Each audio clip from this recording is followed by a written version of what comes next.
Today we're taking a look at the Gem80 from Nuphy with a particular focus on the typing experience with the different mounting styles. Thanks to Nuphy for sending this one over for a review, including the extra aluminium plate so I could do the build I wanted. See the links in the description for some discount on the Nuphy website. I'm just going to breeze through some of the non-typing stuff up front in case this is the first video you land on. I got the blue version as you can see, which is one of 5 colour options, and the keyboard looks really nice with its aluminium top case and polycarbonate bottom. I like the fact that they made the polycarbonate bottom translucent blue to keep the colourway going, as they could have easily just made the bottom clear or smoky, then used the same across all the colourways to lower manufacturing costs. The idea with the metal top and the plastic bottom is to maximise wireless signal strength by not having a full metal case. I also like the look of the backlit magnetic logo and the little light bar top left. It's a pretty cool design all told, and just looks like a solid aluminium keyboard from above. It's a wireless keyboard with Trimode Connect, so 2.4 GHz and wired at 1000 Hz polling rate, with Bluetooth mode but at a lower polling rate.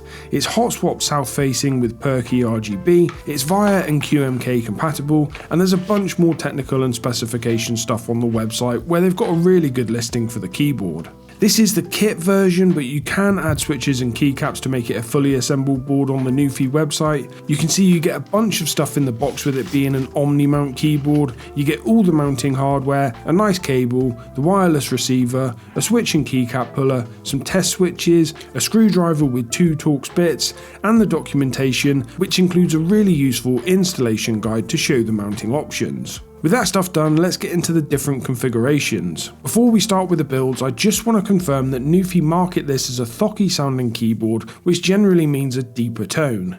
This is to be expected from a keyboard with a plastic bottom case and which is packed full of silicone and foam in its factory configuration, but I'm completely over this foamy, too much flex thocky phase, and I prefer a clacky keyboard, which means a higher tone. You get this sound signature naturally with most aluminium keyboards when you run them without foams or with minimal foam. So I'm pushing this keyboard towards a sound signature it isn't really meant for, and first was to see if I could run it completely foamless without it sounding too hollow or thin. So after case disassembly, which is just the 10 case screws, it's out with all the foams apart from the bottom silicone mat, which is as much structural as it is dampening as it houses the battery. There's a lot of foam in this one. I'm removing the plate foam, the switch pad, the sound dampener, and both PCB foams. The stock plate is FR4, but a metal plate will help create a more clacky sound signature. Luckily there are 4 plate options on this one, the stock FR4 with POM, polycarbonate and aluminium available as extras. Nuphy were good enough to send over the aluminium plate. You'll see it comes with factory lubed plate mount stabilizers, which I left stock to see how they sounded. Unfortunately the PCB isn't compatible with screw-in stabilizers, but not a deal breaker as there are plenty of nice plate mount stabs out there. To get a clear comparison of the mounts, I'll run the same switches, keycaps and foams throughout. Hopefully this will be no foams, which we'll find out after the first sound test. I'm running Gateron Cream Sodas switches and GMK Redacted keycaps, and the first mount is the Silicone sock gasket mount.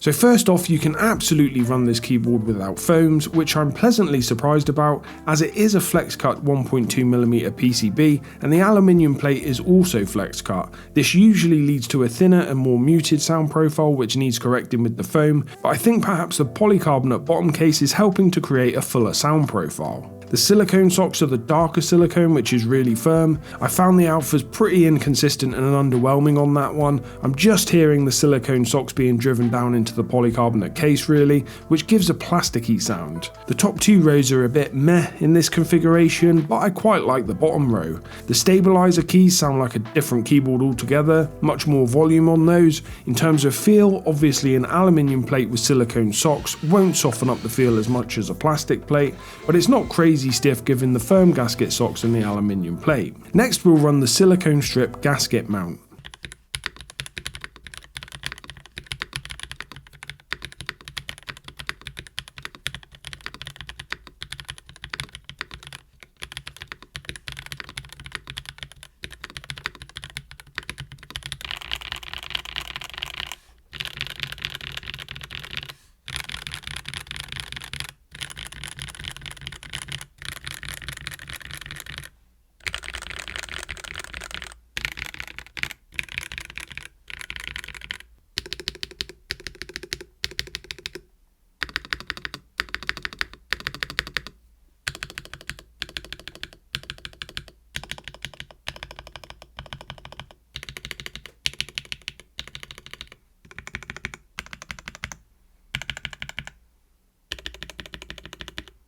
The silicone strips are the light coloured silicone, which is much softer than the socks. The strips liven up the alphas and made them much more consistent, although I am still hearing more of the plasticky bottom case than I was hoping. The top row gave much more volume than the socks and changed the sound to being kind of more foamy, which I'm not so keen on. I'm still digging the bottom row and stabilizers, so this one gives an improvement on the socks for me.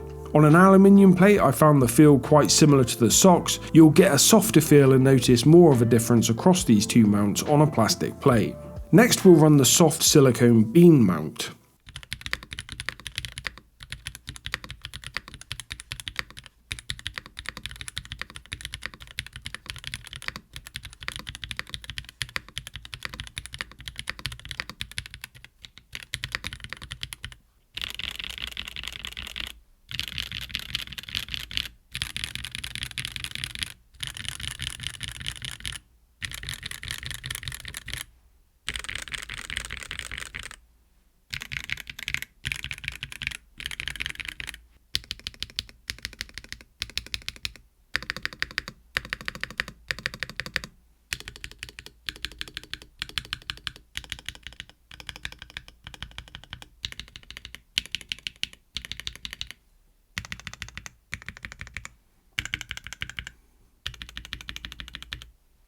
The soft silicone beans are the same material as the silicone strips. This mount really tidied up the alphas for me, much clackier and less plasticky. The top rows are more consistent with the rest of the board and no longer have that foamy sound. While I don't want all the rows to sound the same, as the difference is part of what makes a keyboard sound more three-dimensional, I also don't like it when it sounds like a different keyboard across the rows. This build gives a nice clean, slightly muted top row, consistency across the alphas, with the bottom row having a much bolder sound. This is how it should be in my opinion. Again, nice and poppy on the stabilizer keys. I think it's a little firmer than the previous mounts, as it's a more fixed connection to the plate without the travel created by the legs on the plate. Next we'll run the firm silicone bean mount.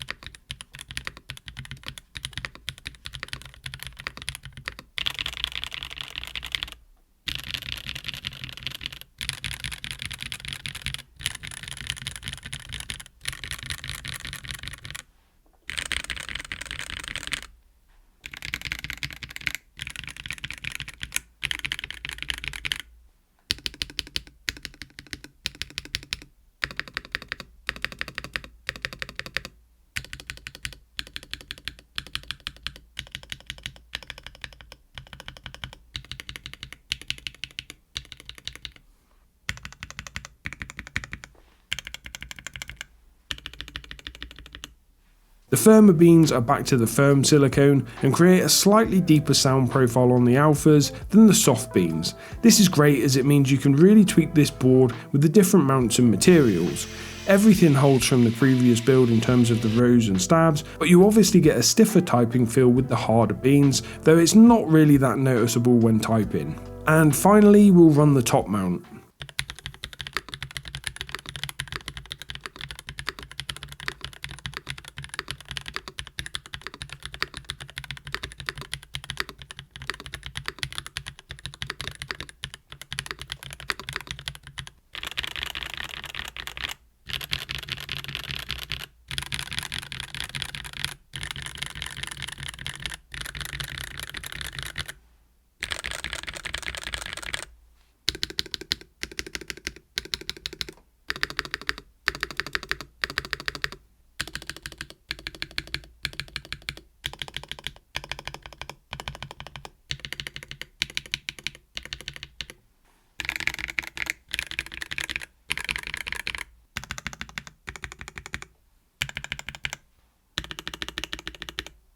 Top mount obviously changes things up completely. Instead of the plate being driven down into the bottom case on gaskets, it's fastened to the top case via isolation caps.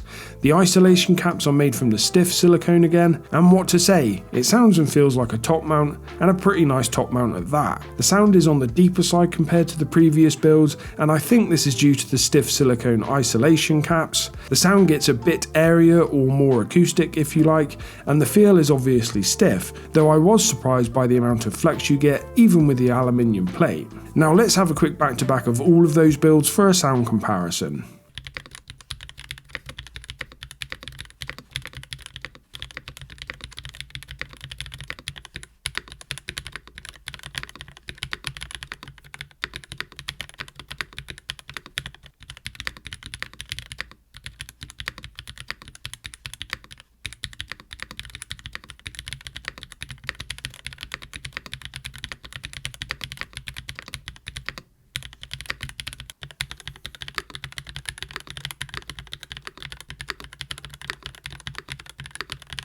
There is a lot to choose from there, and that's just using one plate material, one dampening configuration, one set of switches and one set of keycaps. A trend with the aluminium plate is that the softer white silicone mounting material definitely creates a higher, more clacky tone, while the firmer, darker silicone creates a deeper, more thocky tone, which is worth keeping in mind. It's a shame Nuphy didn't include all the mounting silicones in both materials for each mounting style, as this would really give maximum flexibility in terms of combining the sound and feel that you like. My favourite mount is the soft beans. It both creates the cleanest clacky sound profile and has a nice typing feel. A close second is probably the top mount, just because I like how top mount feels and the area sound you get from the board.